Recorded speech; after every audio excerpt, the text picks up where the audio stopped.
Hello friends, ओम श्री गणेशाय नमः। जय श्री कृष्णा।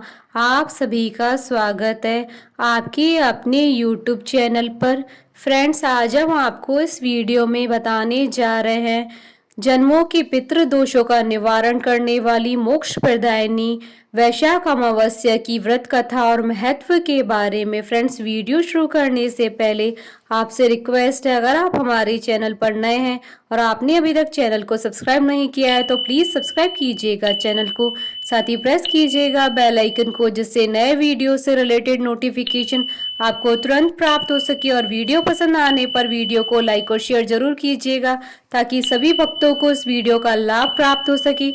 और कमेंट बॉक्स में जय श्री कृष्णा जरूर लिखिएगा।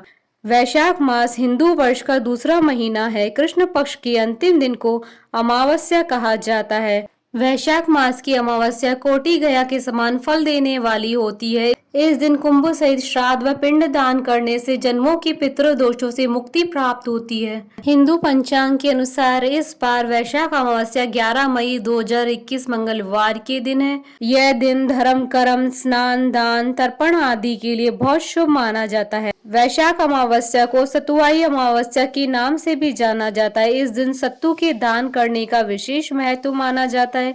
वैशाख अमावस्या को शनि जयंती के रूप में भी लोग मनाते हैं। ऐसी मान्यता है कि त्रेता युग का आरंभ भी इसी माह में हुआ था, जिस कारण वैशाख अमावस्या का महत्व कई गुना बढ़ जाता है। वैशाख अमावस्या के दिन पूर्ण विधि विधान के साथ पूजा पाठ किया जाता है, जिससे भगवान प्रसन्न होकर अपने भक्तों के सभी कष्ट और दुख दूर करते हैं। आज के दिन व्रत करना बहुत ही शुभ फलदायी माना जाता है। वैशाख अमावस्या के दिन प्रातः काल ब्रह्म मुहूर्त में उठकर नित्य कर्म से निवृत्त होकर स्नान करें। गंगा, यमुना आदि नदियों में स्नान करने का बहुत महत्व माना गया है। पवित्र सरोवरों में भी स्नान किया जाता है। जो लोग गंगा स्नान करने में असमर्थ हैं, वो नहाने के पानी में गंगा जल डालकर स्नान कर सकते हैं। स्नान करने के पश्चात सूर्य देव को अर्घ्य दे और बहते हुए जल में तिल प्रवाहित करें। पीपल के वृक्ष को भी जल अर्पित करना जरूरी होता है, क्योंकि इस दिन कई क्षेत्रों में शनि जयंती मनाई जाती है। इसलिए शनि देव की तेल और तिल और दीप आदि जलाकर पूजा करनी चाहिए, क्योंकि ऐसा करना बेहद पुण्यदायी माना जाता है। शनि चालीसा का पाठ और शनि मंत्रों का जाप करना न भूले। ऐसा करने से शनि देव की कृपा आप पर बनी रहेगी। अपनी सामर्थ्य के अनुसार दान दक्षिणा दें। फ्रेंड्स, अब आइए प्रारंभ करिए वैशाख अमावस्या की व्रत कथा। बहुत समय पहले की बात है। आनर्त देश में धर्मवर्ण नाम से विख्यात एक ब्राह्मण थे। मुनिवर धर्मवर्ण ने उसी कलयुग में ही किसी समय महात्मा मुनियों के सत्र याग में सम्मिलित होने के लिए पुष्कर क्षेत्र की यात्रा की। वह बहुत ही धार्मिक प्रवृत्ति का व्यक्ति था। वह ऋषि मुनियों का बहुत आदर करता था, उनसे ज्ञान ग्रहण करता था, साथ ही व्रत उपवास करता था।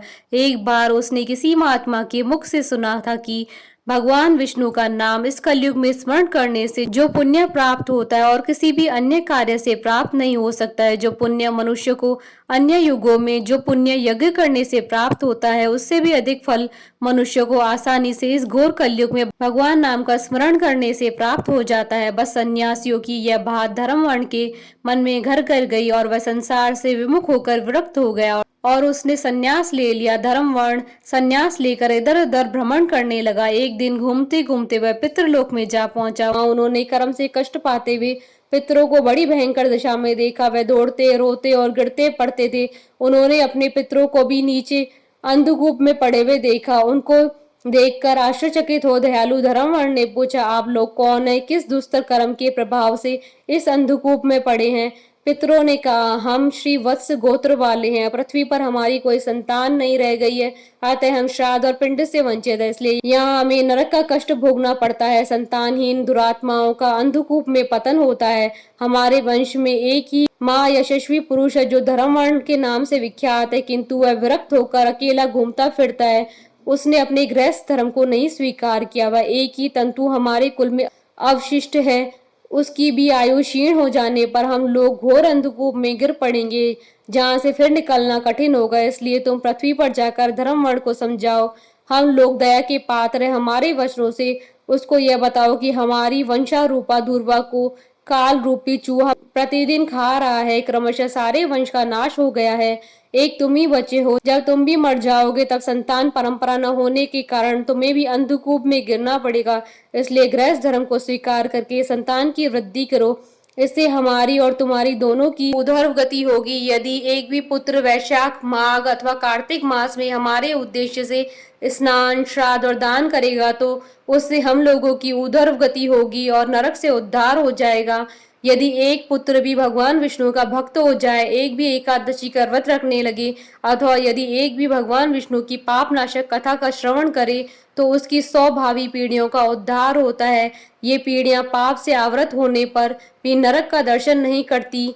दया और धर्म से रहित उन बहुत से पुत्रों के जन्म से क्या लाभ है जो कुल में उत्पन्न होकर सर्वव्यापी भगवान नारायण की पूजा नहीं करते।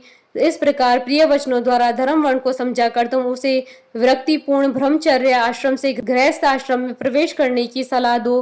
पितरों की यह बात सुनकर धर्म वर्ण अत्यंत विस्मित हुआ और हाथ जोड़कर बोला, मैं ही धर्म वर्ण नाम से विख्यात आपके वंश का दुराग्रही बालक हूँ। यज्ञ में महात्मा नारद जी का यह वचन सुनकर कि कलयुग में प्राय कोई भी रसनेन्द्रिय और शिशेन्द्रिय को दृढ़ता पूर्वक संयम में नहीं रखता, मैं दुर्जनों की संगति से भयभीत हो अब तक दूसरे दूसरे द्वीपों में घूमता रहा। इस कलयुग के तीनों चरण बीत गए, अंतिम चरण में भी 3.5 भाग व्यतीत हो चुके हैं। मेरा जन्म व्यर्थ बीता है, क्योंकि जिस कुल में मैंने जन्म लिया उसमें माता पिता की ऋण को भी मैंने नहीं चुकाया।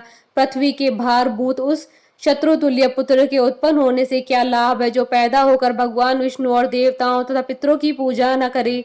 मैं आप लोगों की आज्ञा का पालन करूंगा। बताइए पृथ्वी पर किस प्रकार मुझे कलयुग से और संसार से भी बाधा नहीं प्राप्त होगी। धर्म वर्ण की बात सुनकर पितरों के मन को कुछ आश्वासन मिला। वे बोले, बेटा तुम गृहस्थ आश्रम स्वीकार करके संतानोत्पत्ति के द्वारा हमारा उद्धार करो। जो भगवान विष्णु की कथा में अनुरक्त होते हैं, निरंतर श्रीहरि का स्मरण करते हैं और सदाचार के पालन में तत्पर रहते हैं, उन्हें कलयुग बाधा नहीं पहुंचाता। मानव जिसके घर में शालिग्राम शिला अथवा महाभारत की पुस्तक हो उसे भी कलयुग बाधा नहीं दे सकता। जो वैशाख मास के धर्मों का पालन करता है, माघ में स्नान में तत्पर होता है और कार्तिक में दीप देता है, उसे भी कली की बाधा प्राप्त नहीं होती। जो प्रतिदिन महात्मा भगवान विष्णु की पाप नाशक एवं मोक्ष दायिनी दिव्य कथा सुनाता है, जिसके घर में बलि वैष्णव देव होता है, शुभ कारणी तुलसी स्थित होती है तथा जिसके आंगन में उत्तम गौ रहती है, उसे भी कलयुग बाधा नहीं देता है। इस पापात्मक युग में भी तुम्हें कोई भय नहीं है। बेटा शीघ्र पृथ्वी पर जाओ। इस समय वैशाख मास चल रहा है, यह सबका उपकार करने वाला मास है। सूर्य के मेष राशि में स्थित होने पर 30 तिथियां पुण्यदायिनी मानी जाती है। एक एक तिथि में किया हुआ पुण्य कोटि कोटि गुना अधिक होता है। उनमें से भी जो वैशाख मास की अमावस्या तिथि है वह मनुष्य को मोक्ष देने वाली है, देवताओं और पितरों को बहुत प्रिय है, शीघ्र ही मोक्ष की प्राप्ति कराने वाली है। जो उस दिन पितरों के उद्देश्य से श्राद्ध करते हैं और जल से भरा हुआ घड़ा और पिंड देते हैं, उन्हें अक्षय फल की प्राप्ति होती है। अतः महामते तुम शीघ्र जाओ और जब अमावस्या हो तब कुंभ सहित श्राद्ध एवं पिंड दान करो। सबका उपकार करने के लिए गृहस्थ धर्म का आश्रय लो। धर्म अर्थ और काम से संतुष्ट हो, उत्तम संतान पाकर फिर मुनि व्रति से रहते हुए सुख पूर्वक दीप दीपांतरों में विचरण करो। पितरों के इस प्रकार आदेश देने पर धर्म वर्ण मुनि शीघ्रता पूर्ण भूलोक में गए। वहां मेष राशि में सूर्य के स्थित रहते हुए वैशाख मास में प्रातः काल स्नान करके देवताओं ऋषियों तथा पितरों का तर्पण किया। फिर कुंभ दान सहित पाप विनाशक श्राद्ध करके उसके द्वारा पितरों को पुनरावृत्ति रहित मुक्ति प्रदान की। तत्पश्चात उन्होंने स्वयं भी विवाह करके उत्तम संतान को जन्म दिया और लोक में उस पापनाशनी अमावस्या तिथि को प्रसिद्ध किया। तदंतर वे भक्ति पूर्वक भगवान की आराधना करने के लिए हर्ष के साथ गंधमादन पर्वत पर चले गए। इसलिए वैशाख मास की अमावस्या तिथि परम पवित्र मानी गई है। प्रेम से मन से भगवान नाम जाप करते रहो। बोलिए भगवान विष्णु की जय, सनातन धर्म की जय। हमारे साथ इस वीडियो में अंत तक बने रहने के लिए आपका धन्यवाद। ओम श्री गणेशाय नमः। जय श्री कृष्ण।